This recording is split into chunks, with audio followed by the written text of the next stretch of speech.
Hello बच्चों, कैसे आप लोग। तो आज हमने पढ़ना बेटा एसिड और बेसिस में डिफरेंस क्या है ना। मुझे बच्चों से इंक्वायरी आई थी कि भैया आप मेरे को बता दो एसिड और बेसिस में डिफरेंस क्या है, कॉमन डिफरेंसेस क्या है और कुछ कुछ एग्जांपल्स बता दो, है ना। तो आज हम ये टॉपिक डिस्कस करने वाले हैं, है ना। चलो शुरू करते हैं। देखो, समझते रहना, लिखते रहना, ठीक है। और वीडियो को लाइक और चैनल को सब्सक्राइब कर देना बच्चों, है ना, अच्छे बच्चों की तरह, ठीक। और शेयर करना ना भूलना, शेयर कर देना ध्यान से। चलो बेटा पहले बात करते हैं एसिड्स की। बस छोटा टॉपिक है, ज्यादा हम बस एसिड और बेस पढ़ेंगे, ठीक है। इधर बात करते हैं बेसिस की, ठीक है। इधर बेस, चलो साफ साफ ले देता हूं। इधर बेस, बेसिस कह लो, क्षारक कहते हैं इसको, और इसको अम्ल कहते हैं ना। इन दोनों में डिफरेंस पढ़ना है। तो बेटा मेरी बात सुनो ध्यान से। एसिड ऐसे सब्सटेंसेस होते हैं बेटा, ऐसे सब्सटेंसेस होते हैं जो एक्वस सॉल्यूशन में, एक्वस सॉल्यूशन याद है आपको, पानी में, है ना, क्या रिलीज करते हैं एक्वस सॉल्यूशन में, H प्लस एक्वस आयन या फिर hydronium ion H3O positive ion release करते हैं, उसको हम एसिड कहते हैं, ठीक है भैया। एसिड वो सब्सटेंसेस होते हैं जो एक्वस सॉल्यूशन मतलब पानी में H प्लस आयन प्रोड्यूस करेगा या फिर H3O पॉजिटिव आयन प्रोड्यूस करेगा। इसे हाइड्रोनियम आयन कहते हैं, इसे H प्लस आयन कहते हैं, ठीक है। हाइड्रोजन आयन कहते हैं इसको, ठीक है। इतना समझ में आया। अब ये कैसे बनता है देखो बेटा, यहाँ पे ना जब भी आप ध्यान से रखना, ध्यान से सीखना मेरी बात है, ध्यान से सुनना। H प्लस आप जब भी लिखोगे ना एसिड के केस में, ठीक, तो इसके बगल में आप AQ लिखना मत भूलना। AQ लिखना ही पड़ेगा, AQ आपको लिखना ही पड़ेगा। सिर्फ H प्लस नहीं लिख सकते हम एसिड के केसेस में। इतना समझ में आया।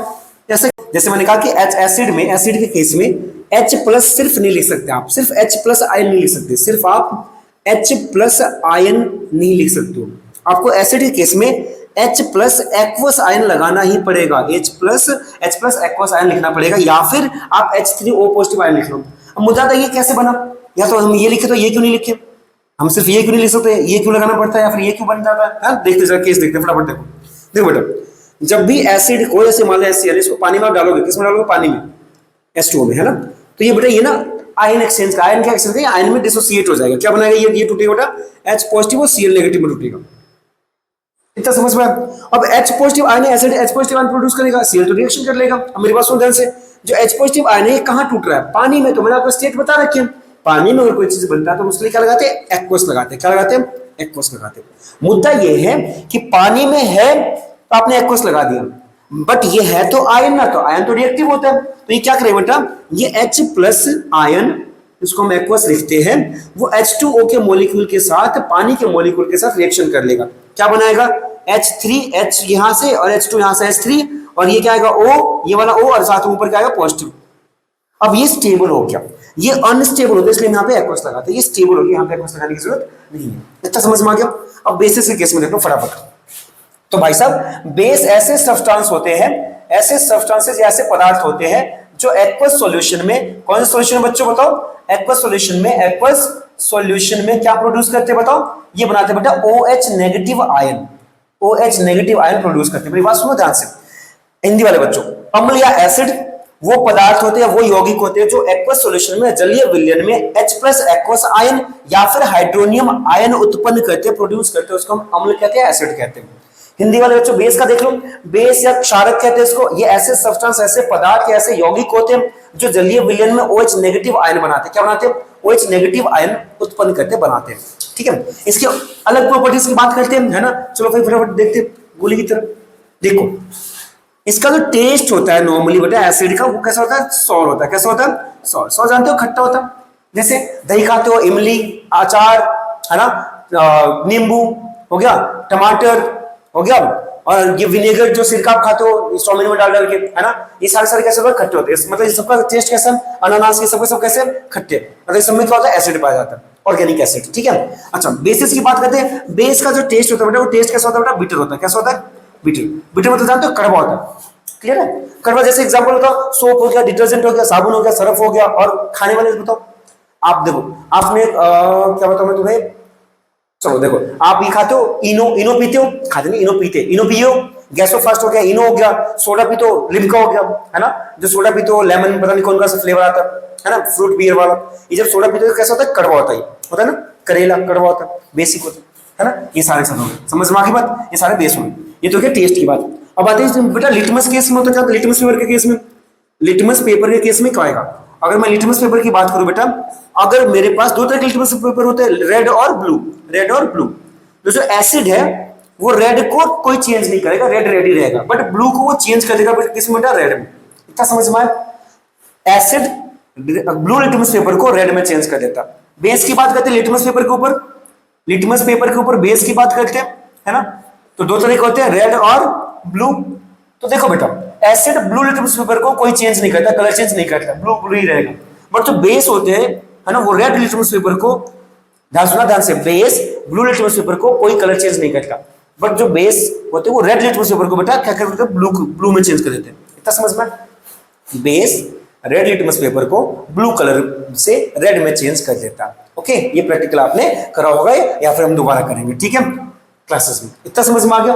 अब इसके एग्जांपल्स देख लेते हैं, फटाफट खत्म करते हैं इस टॉपिक को, ज्यादा लंबी वीडियो नहीं होनी चाहिए, छोटी सी वीडियो, बच्चों की रिक्वायरमेंट थी तो हम शुरू कर देते हैं। देखो एसिड के एग्जांपल इधर और इधर बेस के एग्जांपल, कुछ कॉमन एग्जांपल जो आपके 10th क्लास से रिलेटेड सिर्फ वही लिखवाऊंगा, ज्यादा नहीं लिखवाऊंगा, ठीक है। फटाफट देखो, आपको पता है HCl क्या है? Hydrochloric acid. दो टर्म में लिख सकते हैं हम, कंसंट्रेटेड और डाइल्यूटेड। कंसंट्रेटेड मतलब प्योर एसिड, स्ट्रॉन्ग एसिड, और डाइल्यूटेड मतलब आपने उसमें पानी मिला रखा है, ठीक है। पानी एसिड में नहीं, एसिड को पानी मिलाते हैं। इतना समझ में आया? चलो, अब ये ऐसा क्यों होता है हम पढ़ेंगे, डाइल्यूशन कहते हैं इस प्रोसेस को, ठीक है। चलो भाई आगे बढ़ते हैं। तो एसिड के एग्जांपल देखो, ये कौन सा? हाइड्रोक्लोरिक एसिड, ये तो पता है आपको, हाइड्रोक्लोरिक एसिड, हिंदी में भी यही कहोगे। दूसरा देखो H2SO4, कंसंट्रेटेड डाइल्यूटेड हो सकता है, इसको कहते हैं सल्फ्यूरिक एसिड। क्या कहते हैं? Sulphuric acid. याद रखना बेटा, इसी के कंसंट्रेटेड फॉर्म को, सल्फ्यूरिक एसिड के कंसंट्रेटेड फॉर्म को, अगर ये कंसंट्रेटेड है तो इसको हम फ्यूमिंग एसिड भी कहते हैं। क्या कहते हैं? फ्यूमिंग एसिड भी कहते हैं, याद रखना इसको। तीसरा HNO3, HNO3 क्या बेटा? Nitric acid. जो तुम्हारे 10th से रिलेटेड है वही बताऊंगा सिर्फ, ठीक है। नाइट्रिक एसिड हो गया। और देखो आप पढ़ोगे जब डीएनए वाले पढ़ोगे, कौन से चैप्टर में? हेरिडिटी में पढ़ोगे, है ना। तो 4 देख लो, हमारे पास H3PO4 होता है, इसको हम फास्फोरिक एसिड कहते हैं। क्या कहते हैं बच्चों? फास्फोरिक एसिड कहते हैं, ठीक। इन सब में H दिखेगा तुम्हें, इतना समझ में। और देखो 5th और कौन बताओ? आपने विनेगर का नाम सुना है, उसको एसिटिक एसिड कहते हैं। क्या होता है फॉर्मूला? CH3COOH।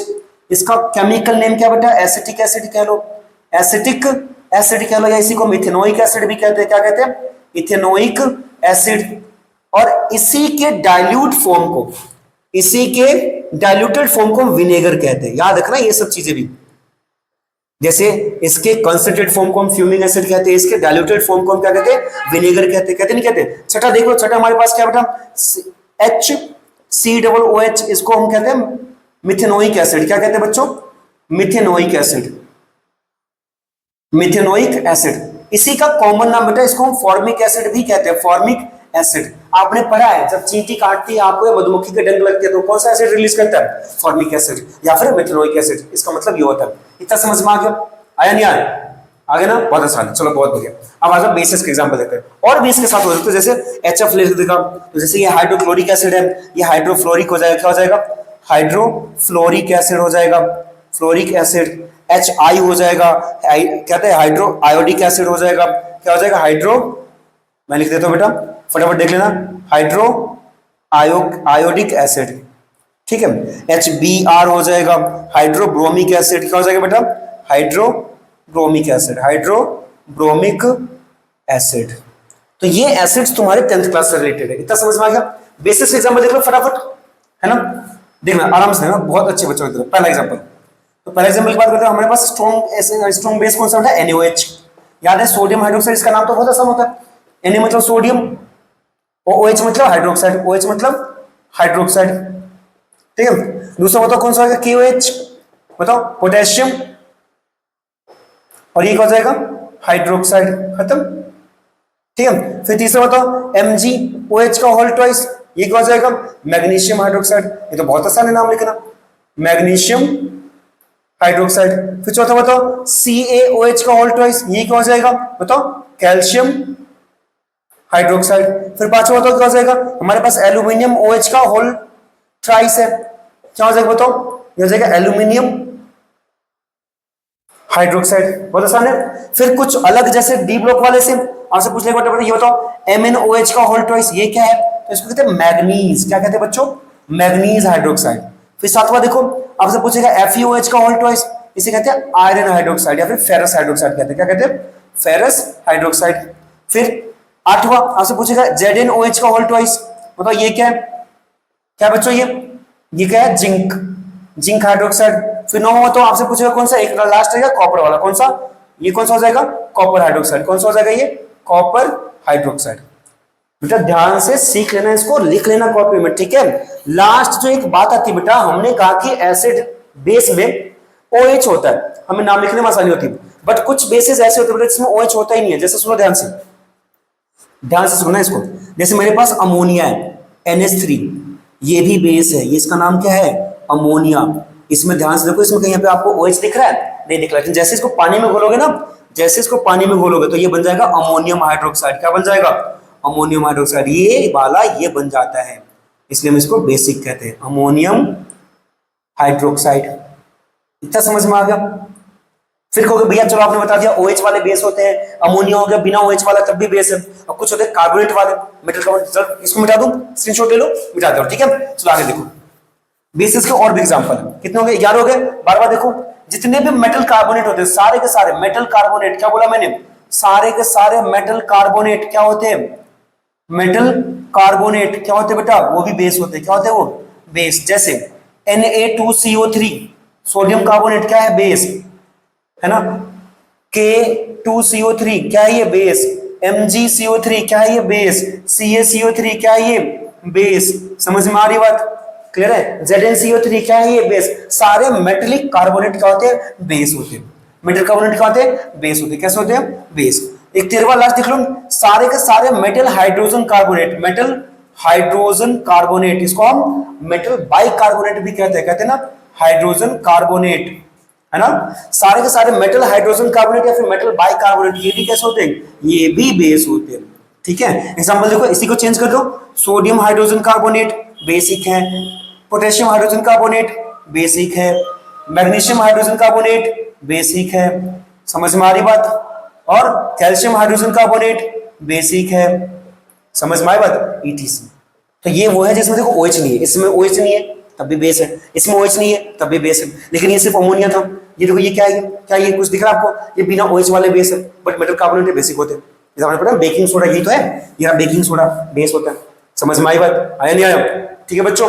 तो उम्मीद करता हूं आप लोग इतना समझ में आ गया होगा, ठीक है। अच्छे से समझ लेना, सीख लेना, ये आपको काम आएंगे। 10th में तो काम आएंगे ही, 11th में भी काम। 10th में तो बेटा 4 चैप्टर है, पहला, दूसरा, तीसरा, चौथा, 4 चैप्टर जो इन्हीं टॉपिक पे घूम रहा है आसपास में, एसिड बेस पे। समझ में आ गई बात, चलो जी।